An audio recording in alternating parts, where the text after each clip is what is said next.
ఇదే కదా నీ కథ, ముగింపులేనిదై సదా సాగదా.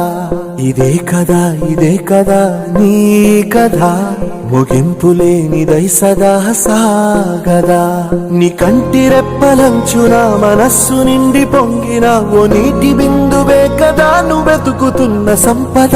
ఒక్కొక్క జ్ఞాపకానికి 100 ఏళ్ల ఆయువుందిగా, ఇంకెన్ని ముందు వేచనో అవన్నీ వెతుకుతూ పదా.